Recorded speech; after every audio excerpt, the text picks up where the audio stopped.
graças a Deus, gosto muito daquele versículo que diz assim: graças a Deus que nos dá a vitória, por intermédio de nosso Senhor Jesus Cristo. 1 Coríntios 15:57. Alguém falou que quando você decora um versículo, você tem que decorar o endereço onde ele está, né? Queridos, eu quero ministrar hoje o tema da nossa mensagem, pelos seus frutos, e baseado em Mateus capítulo 7, e eu quero convidar você para abrir a sua Bíblia em Mateus 7, a partir do verso de número 15.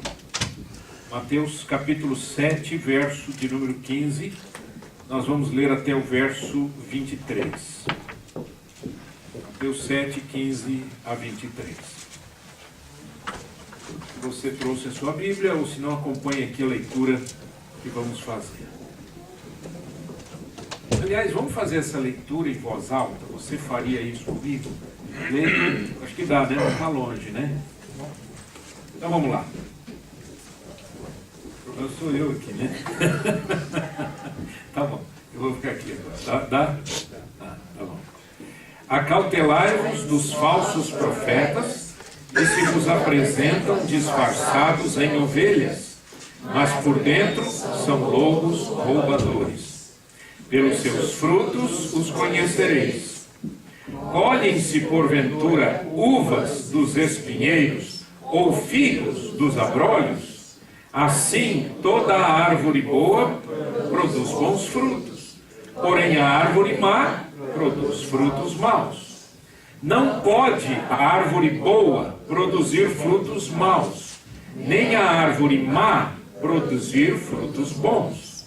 Toda árvore que não produz bom fruto é cortada e lançada ao fogo. Assim, pois, pelos seus frutos os conhecereis. Nem todo o que me diz, Senhor, Senhor, entrará no reino dos céus, mas aquele que faz a vontade de meu Pai que está nos céus. Muitos naquele dia hão de dizer-me, Senhor, Senhor, porventura não temos nós profetizado em teu nome? E em teu nome não expelimos demônios? E em teu nome não fizemos muitos milagres? Então lhes direi explicitamente, nunca vos conheci, apartai-vos de mim, os que praticais a iniquidade. O nosso tema é exatamente tirado desse texto, quando o Senhor Jesus diz, pelos seus frutos os conhecereis. E ele começa falando a respeito dos falsos profetas, né? Ele diz, acautelai-vos dos falsos profetas. Aquele monte de palavra difícil lá é o grego, né? É o pseudoprofetes, está escrito ali. É o pseudoprofeta, é o falso profeta. Acautelai-vos dos falsos profetas, que se vos apresentam disfarçados em ovelhas, mas por dentro são lobos roubadores. O que Jesus mostra para a gente, e é absolutamente real hoje, infelizmente a gente vê isso durante toda a história da humanidade, a história da própria igreja cristã, é que pessoas, muitas vezes, apresentam-se como sendo alguém que não são. Essa é a ideia, não é? Porque ele fala em lobo e ovelha. Ele diz, por fora é ovelha, mas por dentro é lobo. As intenções são diferentes da prática, da vida, do dia a dia. Então o falso profeta não é apenas, nesse texto, não é apenas aquele que diz uma palavra que não vem de Deus. Esse também é falso profeta. Mas Jesus aqui está deixando claro para a gente que o falso profeta é alguém que tem uma agenda diferente daquilo que ele diz ter. Aí é complicado. Por que é complicado? Porque por fora tudo é bonitinho, né? As práticas são interessantes. Aí e é interessante ele falar em lobo roubador. Ladrão. Lobo, ladrão.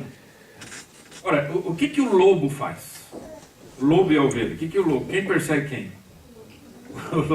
O lobo persegue a ovelha, não é verdade? E a Bíblia fala que a igreja é como ovelha do Senhor. Então o que o lobo faz? Ele persegue a ovelha. E ele quer comer a carne da ovelha. É isso que o lobo faz, né, gente? E quando você vê isso na Bíblia, em muitos textos bíblicos, lá no livro de Jeremias, no capítulo 23, você tem isso, o próprio Senhor Jesus falando a respeito dos fariseus, em Mateus capítulo 23, ele deixa claro isso, que existem pessoas que têm uma agenda diferente daquilo que elas mostram. E esse é o engano. Agora, como é que você fica sabendo? Como é que você discerne o falso profeta do verdadeiro profeta? Essa é a pergunta que fica aqui para a gente e a gente vai tentar responder ainda hoje. Ó que eu falei, ainda hoje. Vou pregar até meia-noite hoje. Vamos lá. O argumento básico que Jesus diz, que ele chama atenção para a gente identificar isso, é exatamente a vida da pessoa. Não o que ela faz, nem o que ela diz. Há um texto que eu gosto muito, está escrito no livro de Deuteronômio, capítulo 18. Moisés diz assim, que o Senhor, ele disse, o Senhor irá levantar um profeta semelhante a mim. Ele fala sobre isso, ele fala de um profeta. Mas aí ele diz assim, lá no meio ele diz assim, se o profeta falar e não suceder o que ele falou, o Senhor diz assim, não tenhas temor dele. Porque as pessoas têm medo das pessoas. Então a gente fica assim, incomodado se aquela pessoa está demonstrando uma atitude muito bonita, uma atitude cristã, a gente vai ver isso daqui a pouco, uma atitude muito bonita, mas por dentro é falso. E aí Jesus então, ele dá uma base para a gente começar a pensar. Qual que é a base? Leia comigo. Toda árvore, desculpa, vai lá. Assim, toda árvore boa produz bons frutos. Porém, a árvore má produz frutos maus. Não pode a árvore boa produzir frutos maus. Não.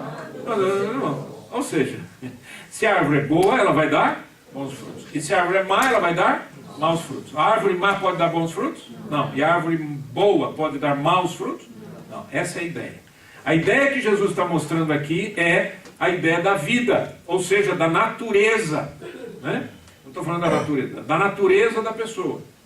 Ora, se a árvore é boa, ela vai dar bons frutos. Se a árvore é má, ela vai dar frutos maus. Então não dá para a gente pensar que uma árvore má vai produzir alguma coisa boa. Não dá. Assim também como não dá para você falar, essa árvore é boa, mas produz frutos maus. Não dá. O que Jesus está chamando a atenção para a gente é a questão de... Um minutinho. Se esse falso profeta, acautelai-vos dos falsos profetas, tomem cuidado com os falsos profetas. Ele diz, para você saber se esse falso profeta é falso ou é verdadeiro, você tem que olhar para a vida dele e não para aquilo que ele faz ou deixa de fazer, ou aquilo que ele fala ou deixa de falar. Mas pastor, você não está falando de fazer? Não, é fruta diferente. Nós vamos fazer essa distinção. Então quais são os preceitos enganosos? Ele diz assim, nem todo que me diz Senhor, Senhor entrará no reino dos céus, mas aquele que faz a vontade de meu Pai que está nos céus. Muitos naquele dia hão de dizer-me, Senhor, Senhor, porventura não temos nós profetizado em teu nome? E em teu nome não expelimos demônios, em teu nome não fizemos muitos milagres? Então lhes direi explicitamente, nunca vos conheci.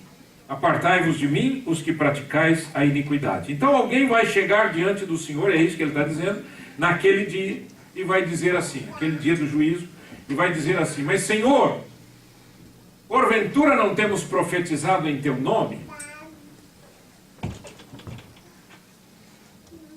Presta atenção. Ele não chega e diz assim, eu estava na igreja, ou eu evangelizei. Ele está dizendo o quê? Nós profetizamos em teu nome, falamos em teu nome. Segunda, porventura nós não expelimos demônios em teu nome? Demônios saíram. E daí, como é que fica? Aí você vai dizer assim, pastor Nácio, você não acabou de falar que a árvore boa dá frutos bons, a árvore má dá maus frutos. Isso não é um fruto bom? A pessoa expele demônio? Eu vou dizer para você, isso não é fruto. Essas são atividades que podem acontecer, e presta atenção, não se assuste nisso, com ou sem a pessoa até ser crente. Porque quem defende o nome de Jesus é o próprio Jesus. E muitas vezes o próprio nome do Senhor Jesus é que está em jogo. O Senhor Jesus defende o seu nome. Isso não, o poder nunca está na pessoa. A gente é que tem essa tendência de achar que aquela pessoa ela é especial, ela tem poder, né? Aí eu vou passar a mão nela. É uma pessoa que sai fogo da pessoa. Se estiver saindo fogo é pior até, porque quando a Bíblia fala em fogo é do inferno, né? Mas vamos lá, os frutos, mas em teu nome não fizemos muitos milagres, Senhor? Então veja 3 coisas interessantes que o Senhor Jesus usa aqui. Ele diz, profetizamos em teu nome, expulsamos demônios em teu nome e fizemos milagres em teu nome. Qual foi a resposta que Jesus deu para esse pessoal? Nem todo que me diz Senhor, Senhor entrará no reino dos céus, mas somente aquele que faz a vontade do meu Pai que está nos céus. Muitos me dirão naquele dia, Senhor, nós não profetizamos em teu nome não expelimos demônios, em teu nome não fizemos muitas maravilhas. O que é que Jesus respondeu? Eu não sei quem são vocês. Assusta, não é? Esse texto sempre me assustou. Jesus disse, eu não sei quem você é, eu não te conheço, eu não identifico você como minha ovelha. Apartai-vos de mim, vós que praticais a iniquidade. Então presta atenção, por favor. Manifestações divinas não são iguais aos frutos do cristão. Aí eu orei para uma pessoa, a pessoa ficou boa. Glória a Deus, aleluia. Isso não quer dizer que você esteja nem andando certinho com Jesus. E quem defende o nome de Jesus é o próprio Jesus. Deu para entender o que eu quero dizer? Sim ou não? Vocês não estão entendendo? É muito sério o que eu estou falando. Porque o que acontece é o seguinte, a gente sempre acha que a pessoa que usa a boquinha e fala no nome de Jesus, ou que faz alguma coisa em nome de Jesus, ou que expulsa demônio, ou que faz uma pregação, ou que profetiza, ou que acontece um milagre, a gente sempre identifica essa pessoa como sendo de Jesus. E Jesus está dizendo, não se enganem, nem sempre é minha ovelha. Por quê? Porque a manifestação divina é manifestação divina. Não é fruto da pessoa, é manifestação de Deus. Se Deus quiser agir, Ele age, com ou sem você. Mas o fruto que Jesus está chamando a atenção para a gente, quando Ele diz, pelos frutos os conhecereis, não tem a ver com essas manifestações divinas, mas tem a ver com aquilo que nasce a partir da natureza da árvore, de quem eu sou. Quem eu sou é mais importante do que o que eu faço.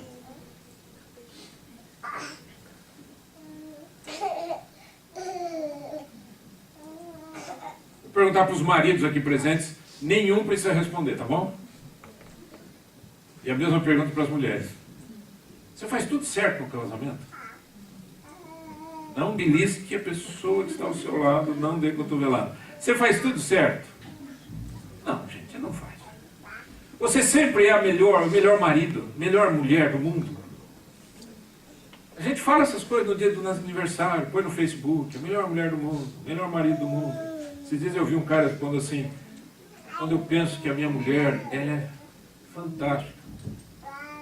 Que marido que ela tem? Aí é ridículo, né? Essas brincadeiras, essas coisas, a gente sempre está tentando, no fundo, a gente está tentando até cobrir um pouquinho os nossos defeitos, porque nós não fazemos tudo certinho. É verdade isso, não é? Por que eu estou falando isso? Eu estou falando isso pelo seguinte, porque fruto de um cristão não são os atos perfeitos do cristão. Frutos do cristão são aquilo que nasce da natureza do cristão. Quem você é mais importante. Você como marido é mais importante do que o que você faz como marido. Você como esposa é mais importante do que o que você faz como esposa. Nem sempre você agrada a sua esposa, mas ela sabe quem você é. Certo ou não? E se ela descobrir que você é um lobo, das duas uma. Ou ela tenta matar o lobo, ou ela manda embora o lobo. É o que acontece todo dia, né? Matar assim, às vezes mata no coração, né? Não quero mais saber de você, ou coisa parecida. Você não, né, divorcia, separa, porque a pessoa diz, você não é quem você disse que é. Eu descobri um ser diferente. Aí é perigoso. Mas eu posso não ser o melhor marido do mundo para Vera. Mas ela sabe quem eu sou. Isso é mais importante. Se a sua árvore é boa, você vai produzir bons frutos. Às vezes nem sempre. Mas maus frutos você não vai poder produzir, porque a árvore é que identifica qual é o fruto. Jesus disse o seguinte em João capítulo 15. Você pode ler comigo em voz alta? Eu sou a videira, vós os ramos. Quem permanece em mim e eu nele, esse dá muito fruto, porque sem mim nada podeis fazer. Esse texto, eu já falei aqui, eu vou repetir.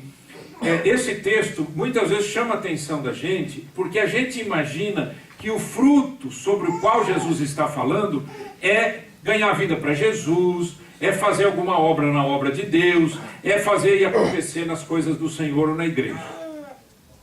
Jesus não está falando disso.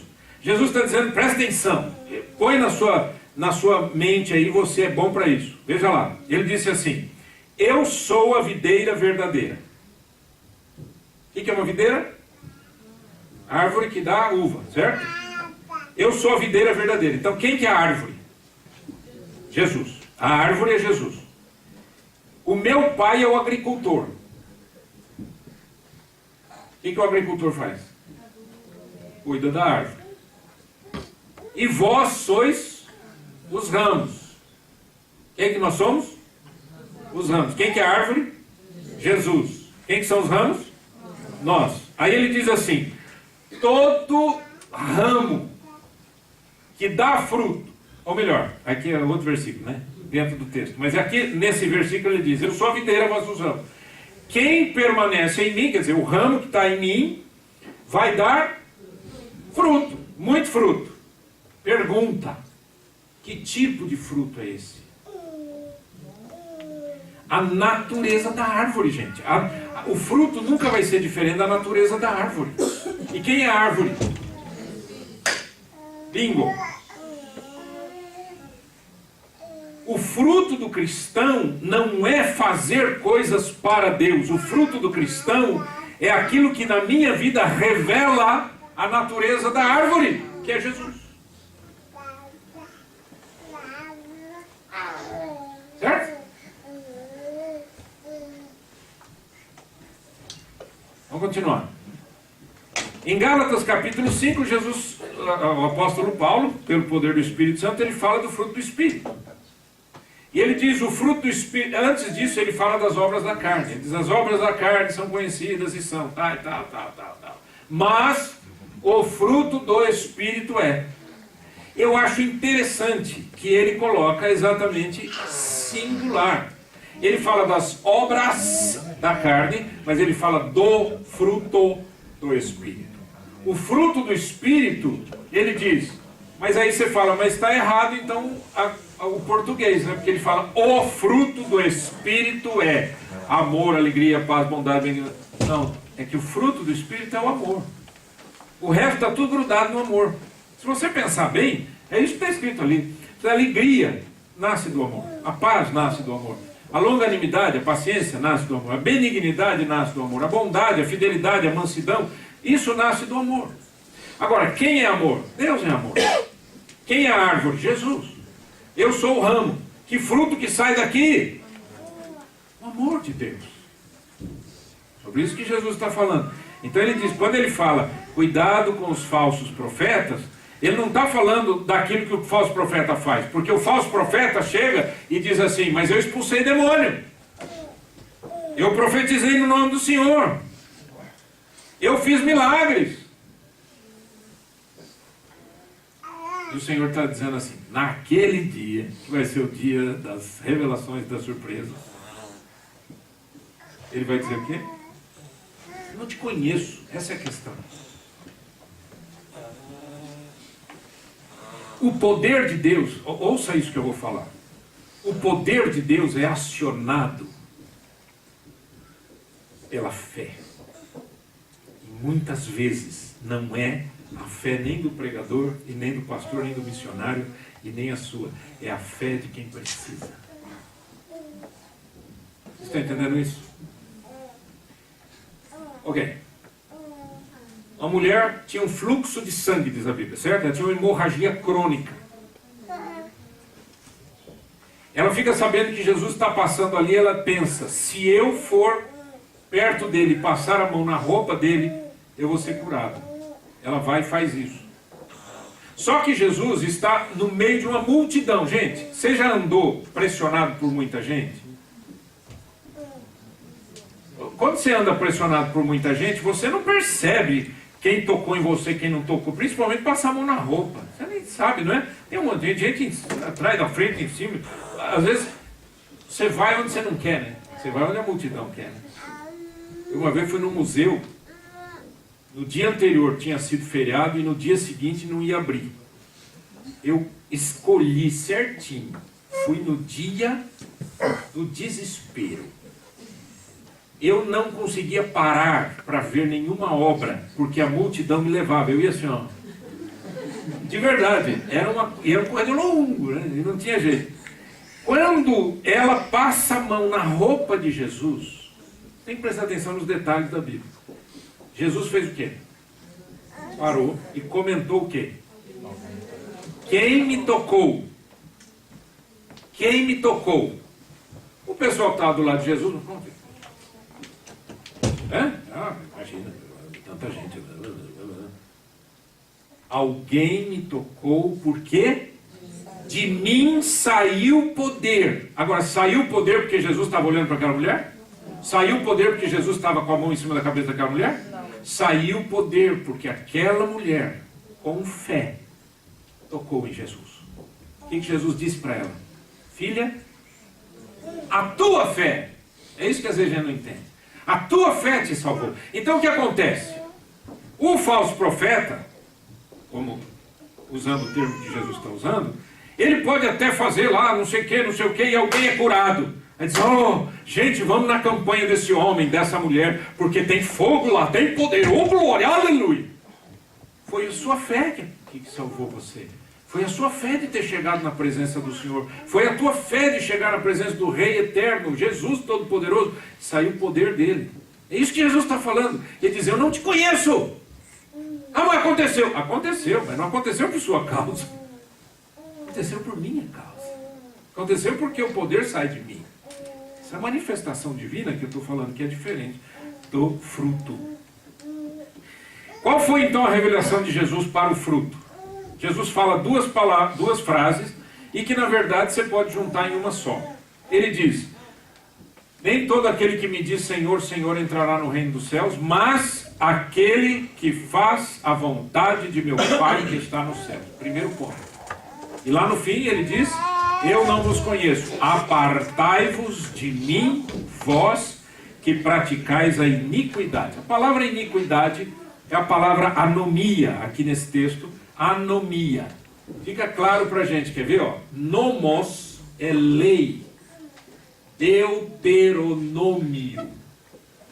Deuteronomos. A repetição da lei. Por isso que o nome de Deuteronômio é Deuteronômio. Então, nomos é lei. A é a partícula negativa. Então, como é que fica? Sem lei. Ilegal. Tudo aquilo que é fora da lei de Deus é uma anomia, é uma iniquidade, é uma transgressão.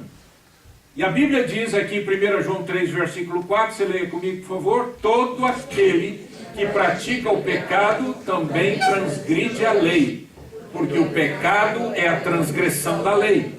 Eu pus em amarelo para você perceber isso, toda vez que aparece ali as duas palavras, Ou 3, transgressão da lei, ou transgride a lei, a palavra que está por detrás no grego é a palavra anomia. Então ele diz, todo que pratica o pecado também pratica a anomia. É ilegal diante de Deus, faz errado. Bateu e não acertou, tentou e não deu certo. Tem um gol, tem uma meta e não chegou lá. Qual é a meta? A meta é a vontade de Deus. Nem todo que me diz Senhor, Senhor entrará no reino dos céus, mas aquele que faz a vontade do meu Pai que está nos céus. Ok. Ô pastor, agora eu estou confuso com uma coisa. O quê? E se a pessoa aceitou Jesus na igreja?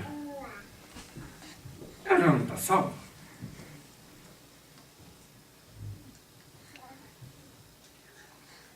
Você responde.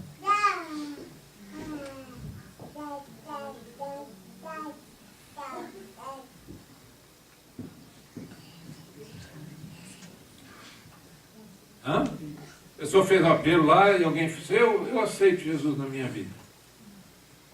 Gente, a Bíblia nunca fala para a gente que a salvação está no levantar de mãos.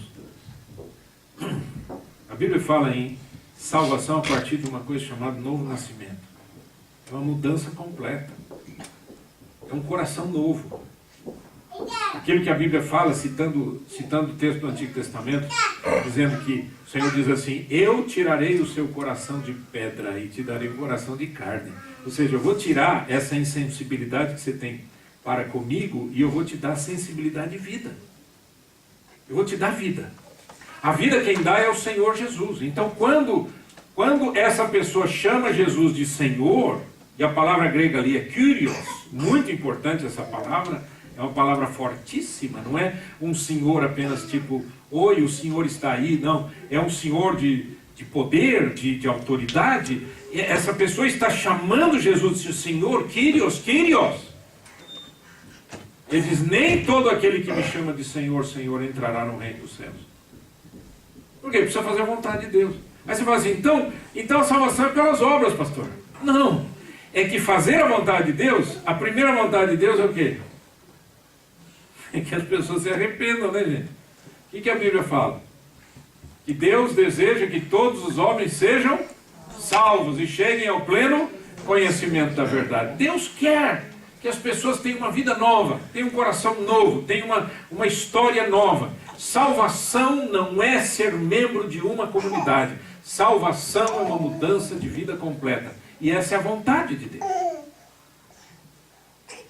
Você perguntar qual é a vontade de Deus? Tem muitos textos, eu vou falar alguns, não vou falar quantos aqui para você não ficar desanimado, mas eu vou falar alguns textos, rapidinho, mas que falam da vontade de Deus. Mas eu não posso deixar de começar com isso. A salvação é a primeira vontade de Deus para a humanidade.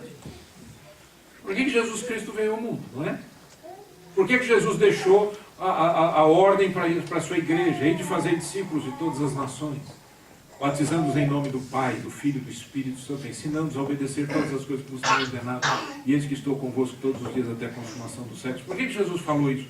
Se ele não tivesse uma agenda preparada. Qual que é a agenda? A vontade de Deus é que as pessoas cheguem ao conhecimento da verdade. Segundo, João 13, Jesus disse assim para os discípulos, novo mandamento vos dou, que vos ameis uns aos outros, assim como eu vos amei, que também vos ameis uns aos outros, e nisto conhecerão todos que sois meus discípulos, se tiverdes amor uns aos outros. Eu me lembro, muitos anos atrás, eu era um jovem pastor, e alguém chegou e disse assim, pastor, uma pessoa chegou aqui na igreja e tal, não sei o que, mas não vem mais. Eu falei, por quê? Porque eu estava conversando com uma pessoa mais velha da igreja, e a pessoa falou, você vestir desse jeito é melhor não vir.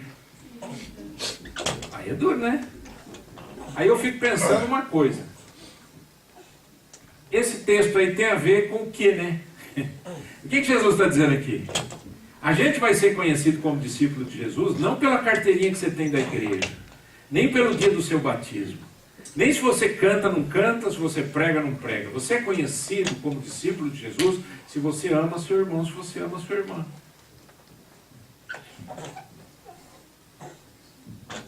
Certo, gente?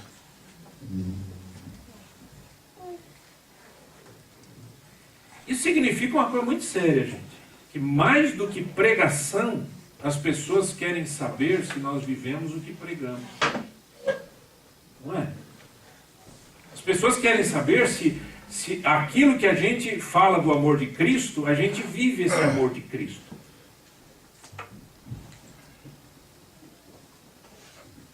Um dia um menino chegou para mim, menino, jovem, chegou para mim e falou assim, pastor, eu queria conversar com o senhor, tal, algumas coisas, tal. Eu fui puxando as conversas, e vai, e tal, não sei o que. Eu falei, mas e aí? Não sei o que, eu não converso com o meu pai, né? O pai. Eu não converso com meu pai. Eu falei, mas você não conversa com meu pai faz quanto tempo? Ele falou, acho que era 10 anos. Mas você mora onde? Eu moro com ele. Eu falei, mas como? Eu falei, quando começou isso? Eu briguei com a minha irmã, e não sei o que, depois meu pai brigou, e eu briguei, e não sei o que, e ficou por isso meu amigo. Eu falei, você é de Jesus, filho? Tem gente que tem medo de fazer esse tipo de pergunta. Eu não tenho medo de fazer essa pergunta. Ué, ele está perguntando alguma coisa para mim. Eu perguntei para ele, você é de Jesus, filho? Sou, pastor, sou crente batizado dessa igreja. Eu falei, mas como é que você é um crente batizado se você não conversa com o seu pai? Como que o amor de Deus vai ser visto e revelado ao mundo se você não ama teu pai? A conversa acabou ali, né? Ele não tinha o que falar. Eu falei, acerta isso, filho. Vai lá, chama teu pai, conversa com ele. Fala, pai, nem lembro mais porque eu estou bravo. Depois de 10 anos, nem lembro mais, né? É verdade. Arrependa-se. Peça perdão, ame. Queridos, olhem para mim. Vocês conhecem alguém perfeito? Vocês podiam me apresentar? Eu não conheço. Quando eu olho no espelho, eu falo, Jesus, tem misericórdia desse ser humano que está aí do outro lado do vidro. Não é? Todos nós temos as nossas lutas, os nossos defeitos, as nossas bobagens que passam na nossa cabeça. Todo mundo, gente. Amar uma pessoa não é porque ela é maravilhosa e perfeita. A gente ama. A gente ama por causa do amor de Deus que está em nós. Amar as pessoas que nos fazem bem e amar as pessoas que nos fazem mal. A Bíblia diz, amai os vossos inimigos, orai por eles. Aí judiou, né? Mas é o que Jesus ensinou, essa é a vontade de Deus. Como é que a gente faz? Esse é fruto. Isso é fruto. Eu lembro uma vez que eu fui, não vou falar assim, muitos detalhes, que pessoa muito conhecida, mas eu fui assim num lugar que tinha uma pessoa pregando e eu me lembro que alguém chegou para mim e falou assim, olha, quando você chegar perto dessa pessoa, não toque nela. Ela não gosta de ser tocada. Eu quase virei as costas e fui embora. Você imagina um pastor que não gosta de ser tocado, que não cumprimenta as pessoas, que não... Eu falei, eu não entendo. Não, porque a pessoa é super. Não é? É super. Super alguma coisa. Menos o que Jesus está querendo. Nisto conhecerão todos. Quem que vai conhecer? O mundo vai conhecer. Que vocês são meus discípulos. Gente, como é que você chega para uma pessoa e fala, eu sou discípulo de Jesus? Fala para mim. Você tem alguma carteirinha? Bracelete de ouro? Você tem uma coroa? Você tem o quê? Um DNA diferente? Se quando você faz exame de sangue aparece lá B positivo real do céu. É assim que aparece? Não. Então Jesus está dizendo assim, nisto que as pessoas vão conhecer que vocês são meus discípulos, quando elas enxergarem o amor que vocês têm uns pelos outros. Agora presta atenção, não é amor que eu tenho para com os amigos. Isso é muito comum em igreja. A gente forma panelas. A gente forma grupinhos. Você não pode formar grupinho. Grupinho é maligno. Por que é maligno? Porque ele não permite que você ame os diferentes. Que a gente se aproxima de quem a gente gosta. A gente se aproxima de quem a gente tem afinidade. Mas a Bíblia diz, vocês vão ser conhecidos como meus discípulos se vocês se amarem uns aos outros. Aqui não está falando quem são, se é só homem ou mulher, se é jovem adulto, se é criança, se é pessoa de idade. Não está falando uns aos outros. Por muitos anos eu ministrei em muitas igrejas, preguei tanto na minha igreja quanto em muitas igrejas no Brasil. E muitas vezes eu abria o coração para o povo e dizia: olha gente, muitos de vocês estão orando pelos seus entes queridos, né? Ah, é verdade, pastor, você fala isso, o povo já dá glória a Deus, ora pelo meu marido, ora pela minha esposa, ora pelo meu pai e minha mãe. Então vocês têm que parar de domingo comer macarrão com frango, polenta e a vida do pastor. Porque enquanto vocês estiverem falando mal dos crentes, as pessoas que não são crentes vão odiar o lugar que você vive. Porque elas vão odiar esse tipo de atitude. Pare de falar mal do irmão, pare de falar mal da irmã. Eu falei, pastor, que pode ser qualquer irmão da igreja, certo? Como é que alguém vai conhecer o amor de Cristo se eu falo mal do meu irmão, da minha irmã? Vamos comer um churrasco aqui em casa? Vamos. E junto com o churrasco queima a vida dos outros. Queima o carvão, queima o gás, queima até a carne. Você gosta de carne bem passada demais? Faz o que você quiser, mas não queima a vida dos outros. São seus irmãos em Cristo. Nunca fale mal de ninguém. Porque se você fizer isso, Jesus está dizendo, você não vai ser conhecido como discípulo do Senhor. Terceiro, a vontade do Senhor é unidade, a fim de que todos sejam um, e como és tu, essa é a oração de Jesus em João 17, e como és tu, ó Pai, em mim e eu em ti, também sejam eles em nós, para que o mundo creia que tu me enviaste. Olha que incrível, é missiológico esse texto. Ele diz, para que o mundo creia em Jesus, é preciso que haja uma unidade desse jeito. Pessoas unidas a Cristo. Então é um grupo só, por isso que Jesus chama isso de corpo, né? Ele fala que a igreja dele é o corpo dele. O corpo não pode ser dividido. Eu tenho certeza absoluta que ninguém aqui tem uma perna que quer ir para um lado e a outra perna quer ir para o outro lado. Eu tenho certeza. Por quê? Porque senão você não estaria em plena consciência das suas faculdades mentais, você não estaria bem. A unidade permite o relacionamento entre as pessoas. Ele diz, Pai, que eles sejam um, assim como tu és um comigo e eu contigo, assim eles sejam um conosco. Novamente, o poder da unidade, a força da unidade. Quarto lugar, a vontade de Deus também é a nossa santificação, uma vida absolutamente dedicada ao Senhor.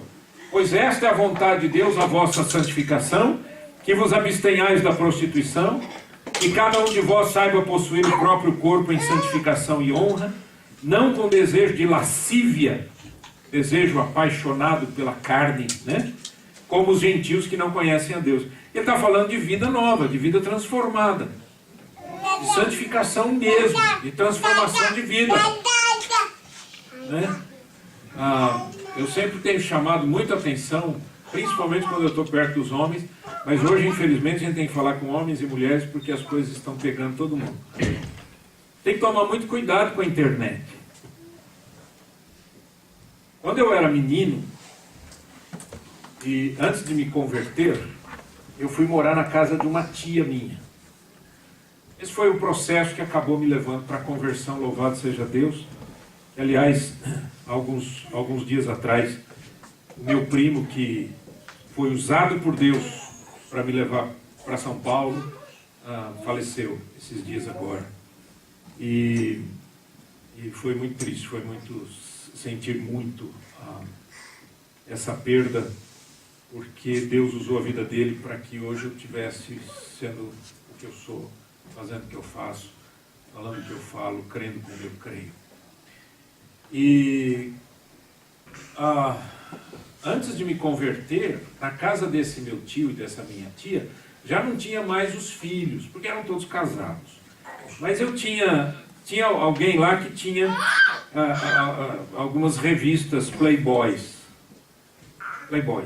o ST, a revista Playboy, que é uma revista de mulheres nuas, né? E eu me lembro que tinha lá algumas revistas escondidas e tal, mas tinha. Então, antigamente, um jovem que queria ver essas coisas, ele tinha que ir atrás de alguma coisa escondida. Hoje, é no celular andando de ônibus, dentro do metrô.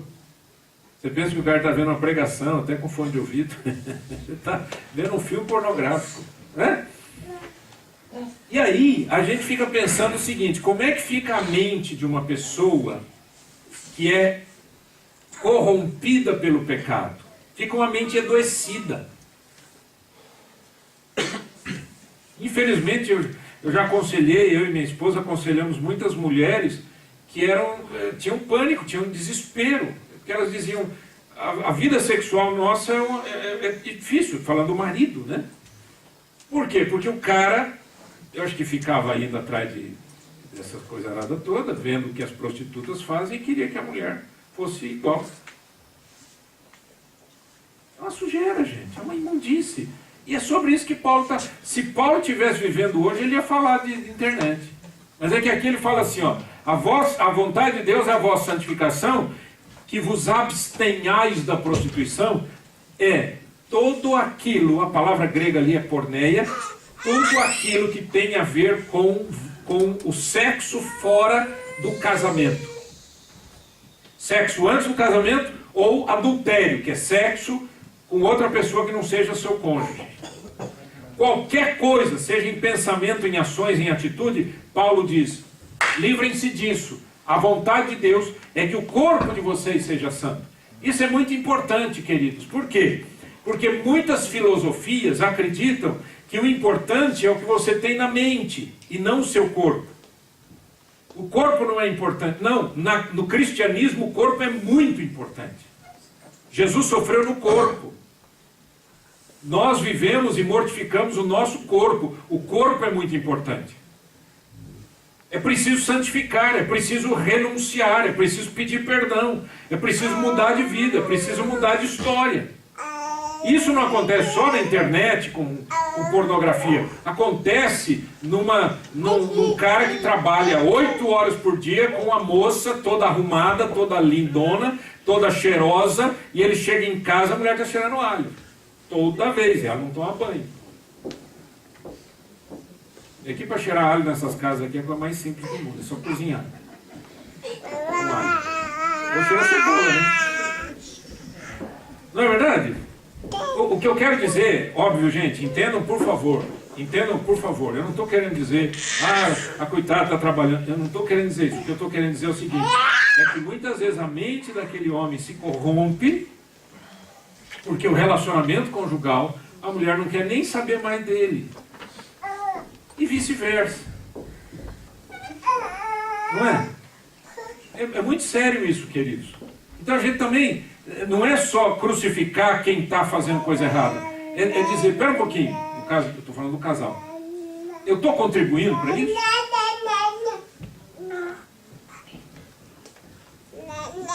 Eu já aconselhei mulheres que diziam o seguinte, olha, eu queria que o meu marido arrumasse outra, porque aí dava um jeito de separar. Eu já vi mulher falar assim, eu estou orando para o meu marido ficar doente, porque aí ele fica em casa, e aí eu cuido dele. Eu já ouvi mulher falar assim, eu estou orando para meu marido morrer. É estranho, né? Não é muito estranho não, acontece todo dia. Quinto, a vontade de Deus é gratidão. E agora vamos ver um texto interessante aqui em 1 Tessalonicenses 5.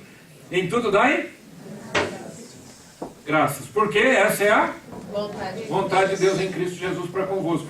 É da vontade de Deus. Jesus disse, nem todo aquele que me chama de Senhor entrará no reino de Deus, mas aquele que faz a minha vontade. Presta atenção. Segundo, no mesmo texto, 1 Tessalonicenses 5,17, orai sem cessar. Oração é um respirar do cristão. Presta atenção. Tem gente que fala assim, eu não consigo orar se não for ajoelhado, buscando a Deus. Aleluia, glória a Deus. Mas nem sempre você está ajoelhado. Certo? Você está na rua, você está no metrô, você está no carro, você está viajando. Como é que você faz? A gente ora sempre. A gente busca a Deus sempre. A gente clama a Deus sempre. Vai viajar, ore. Vai comer uma comida, o que a Bíblia diz? Pela oração a comida é santificada, gente. Eu oro sempre. Senhor, que essa comida faça bem para mim, tipo, né? Marcos capítulo 16, se comer coisas mortíferas não lhes farão dano, né? Então, Senhor, tem misericórdia, que essa comida seja bênção para mim. Ore! Ore pelas pessoas, ore pelos amigos, ore pelos inimigos. Eu já ouvi gente falar assim, pastor, Deus me perdoe. E quando a pessoa começa a conversar com essa frase comigo assim, eu falo, lá vem uma bomba, né? A pessoa diz assim, Deus me perdoe, pastor, mas, olha, eu não engulo aquele irmão. Então, experimente orar por ele. No começo fica difícil. Mas depois, sabe o que vai acontecer? Você não consegue mais falar mal de uma pessoa por quem você ora. Você não consegue falar mal. Você não consegue sentir desejos ruins para com a pessoa quando você ora pela pessoa. Oração é da vontade de Deus. Pulei. Agora vocês estão vendo que tem um monte. A vontade de Deus é também que haja uma ação sobrenatural. Presta atenção nesse texto. Não apagueis o espírito. Não desprezeis as profecias. Julgai todas as coisas, retende o que é bom. Então preste atenção. Quando Jesus falou do falso profeta, ele não falou que não existe profecia, ele não falou que não existe profeta. Ele está dizendo que existe falso profeta. E existe falso por quê? Existe verdadeiro. Então quando Paulo diz não apagueis o espírito, ele está dizendo o seguinte, o seu relacionamento com Deus precisa ser mantido. Olha que o verbo é apagar. Apagar é o que, gente? Você usa o verbo apagar para quê? Apagar o quê? Apagar água? Ah, estou com calor, vou apagar. Não, o que você apaga? Fogo. Certo? Se você conhece o Antigo Testamento, você se lembra que no tabernáculo, o primeiro fogo que foi aceso para queimar o sacrifício foi aceso por Deus. A Bíblia diz que eles oraram, o fogo desceu, consumiu e o fogo ficou. E aí a Bíblia diz que eles tinham que manter aquele fogo. Querido, a vida espiritual é igual fogo. Se você já brincou com fogueira, ou já acendeu uma churrasqueira, você sabe que se você não mantiver a chama acesa, você perde o fogo. E tem muita gente que está nas igrejas, já perdeu o fogo há muito tempo. Já perdeu o fogo há muito tempo. Mas o que está fazendo lá? Está lá porque tem família, está lá porque não sabe fazer outra coisa domingo, está lá porque gosta de música, está lá porque faz alguma coisa, tem cargo na igreja, qualquer coisa. Mas o fogo já foi embora. É sério isso, né? Aí Paulo diz, ó, não apague o espírito. Segundo, não despreze as profecias, julgue todas as coisas. Gente, está conectado, tá? Por isso que eu pus junto.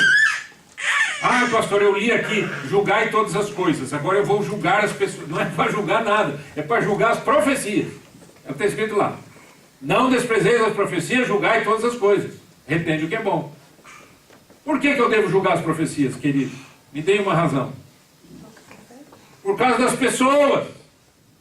Porque as pessoas é que são falhas. A palavra de Deus nunca falha. Oitavo. Abstende-vos de toda forma do mal. Gente, isso é muito sério. Vida limpa é vida limpa e também limpa da forma da sujeira. Dá para entender? Se aparenta mal, sai fora. Aparenta mal.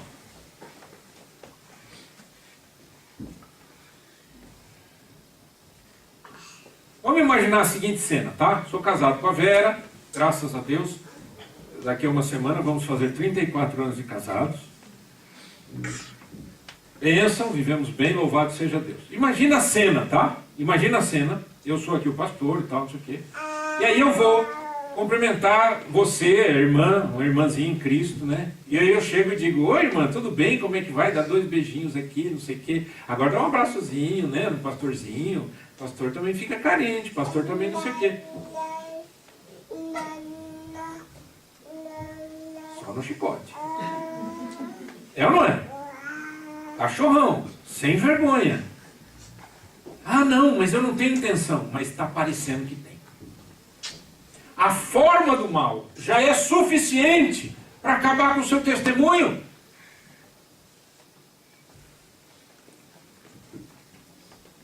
Cuidado. Em tudo na vida. Abstende-vos de toda forma do mal.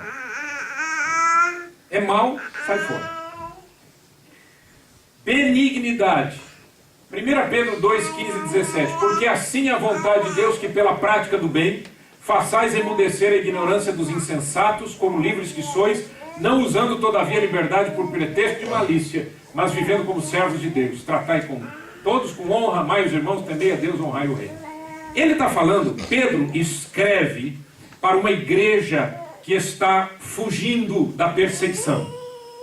Por isso que ele chama Pedro, apóstolo de Jesus, aos dispersos, ou os da dispersão, do Ponto, da Galácia, da Ásia, da Bitínia. Ele vai contando, esses irmãos estão fugindo por causa da sua fé. E aí ele diz, irmãos, vocês estão fugindo por causa da fé de vocês, mas não é por causa do erro de vocês. Então, é da vontade de Deus que vocês, pela prática do bem, calem a boca dos ignorantes que ficam criticando vocês. Porque eles criticavam, vão perseguir os cristãos porque eles comem criancinhas, eles fazem sacrifícios humanos, porque eles são isso, porque eles são aquilo. Era assim, a perseguição era assim, gente. Toda perseguição, ela nasce de mentira, ela nasce de algum pânico, de alguém que dá um grito e diz, cuidado com essa pessoa. Pronto, é o suficiente, sai todo mundo, né? Aí Pedro diz assim, irmãos, vivam uma vida de benignidade, fazendo bem, de tal maneira que todo mundo que olhar para vocês, fiquem emudecidos pela maneira bonita que vocês vivem. O que vocês acham? Isso é importante ou não? Pensa no seu trabalho. Pensa onde você trabalha. Amanhã, chegando lá no trabalho. Vamos... Ah, tem um pessoal lá que fala bobagem, não sei o quê. O que você faz? Sai brigando? Fica magoado? Incendeia o prédio? Ou você faz o bem? É da vontade de Deus que a gente faça o bem, que a gente seja bênção. E a recompensa qual é? 1 João 2,17, leia comigo. Ora, o mundo passa, bem como a sua concupiscência. Aquele, porém, que faz a vontade de Deus, glória a Deus, faz a vontade de Deus, permanece na presença do Senhor para todo sempre. Nós vamos orar nessa hora.